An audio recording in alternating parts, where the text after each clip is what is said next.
real challenges. There are real things that will seek daily to stop you. But there's nothing big enough to stop a driven, ambitious, persistent, tolerant, God-driven human being.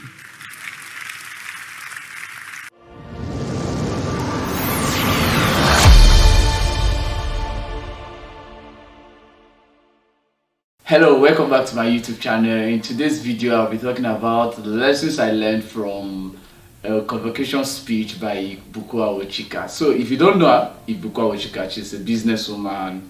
I'll be leaving up pictures on the screen.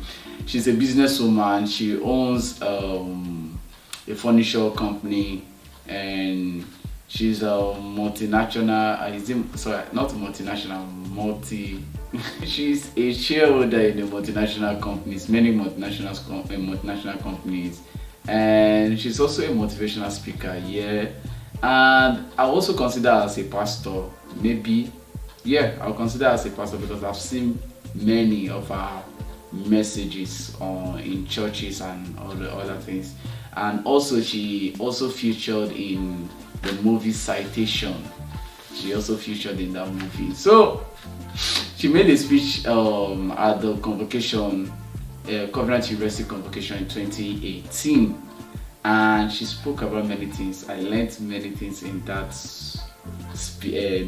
Convocation speech. I learned many things. To me, it's not a speech. To me, it's not a speech. It's actually a message to me, because for me, speech is kind of like different from message. Message, you are speaking to me. Speech, just normal formality and all those things. But I learned many things from that convocation speech, and I'll just be measuring a few of them, but I learned a lot. She spoke about the country. She spoke about the country. She spoke about marriage. She spoke about life after school journey. She spoke about character. She spoke about purpose. She spoke about a lot of things. And one thing I love about the whole message or the whole speech is that she spoke about all these things in less than 30 minutes. I think the message was actually 30 minutes 50 seconds, I think. Yeah, I will leave the link to the message, to the full message, in the description. So few things that I learned from there. I'll be mentioning few. Number one thing she mentioned, and she didn't mention this directly, but that's what I capture in her message, is that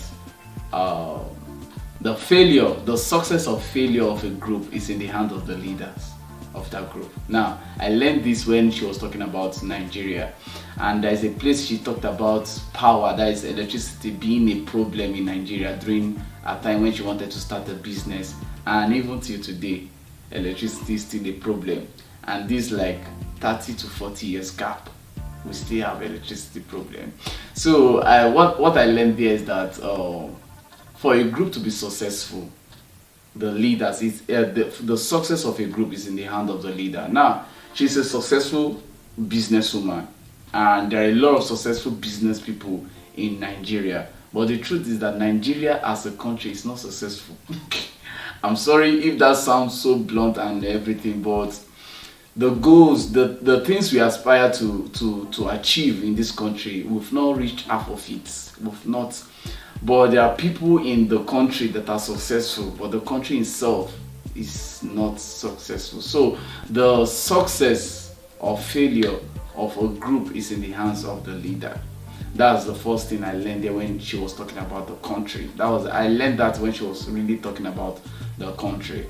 The second thing I learned from our speech, or the second thing I grabbed from our speech, is that you have to be flexible when it comes to the journey of purpose.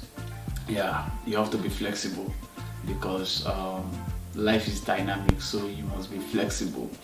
We don't know what tomorrow holds for us. We don't know, like the common words that I said, no one knows tomorrow. That's the common word. Now, you might have in mind, you might have the plan that, okay, I want to become a doctor, or I want to become a lawyer, common stuff. You want to become something that is worth celebrating or something that will make you stand out among your equal or among your peers. However, the journey of destiny or the journey of life is not one-way traffic. It's something that it shows in phases. It comes in phases. It comes in season, and you have to be flexible in that. In her speech, she talked about her story that she desired to become a medical doctor. Then she realized that they deal with dead body. Then she had to remove herself from there. She went to school. They moved. I think her dad persuaded her, or her dad forced her to study chemistry, because to study chemistry. Then she studied chemistry. She realized that she didn't have interest in chemistry. Then she moved to law. Law was not possible. Then she decided to move into accounting. There was a lot of here and everything, and she ended up, she's now a businesswoman. So the beginning was to be a doctor. Now she's a businesswoman. So the journey of life, the journey of purpose, specifically the journey of purpose, is something that is flexible. You have to be flexible for you to adapt to the journey of purpose. The third thing I learned from our message is that this is for those that are considering doing it, because I know many people, like let's say 90, or I would even say 95% of people on earth are considering that aspect of life in their journey, or in their journey of destiny, or in their journey of purpose. So the third thing I learned from our message is that marriage is a key factor when it comes to you. When it comes to your journey of purpose, marriage is a key factor. Marriage can either enhance your purpose, or it can destroy your destiny.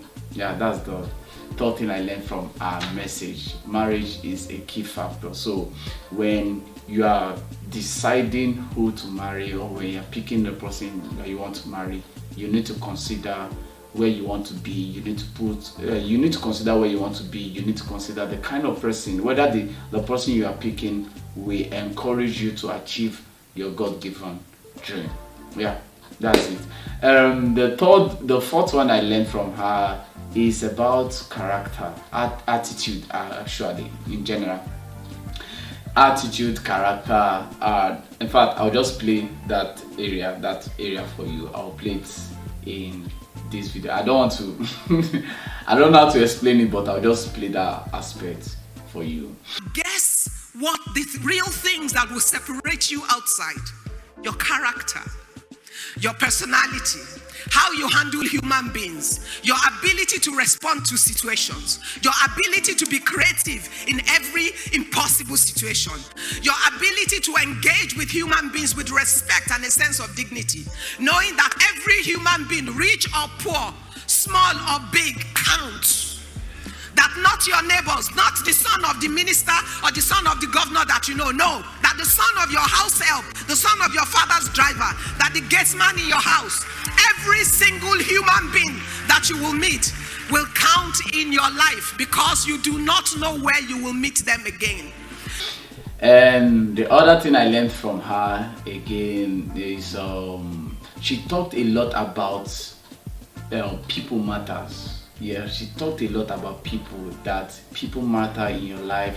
Do not just relate with do not just relate with the elites, also relate with those that are not in probably the high social class that you are. Relate with people around you matter. She talked a lot about that when she was talking about the lessons she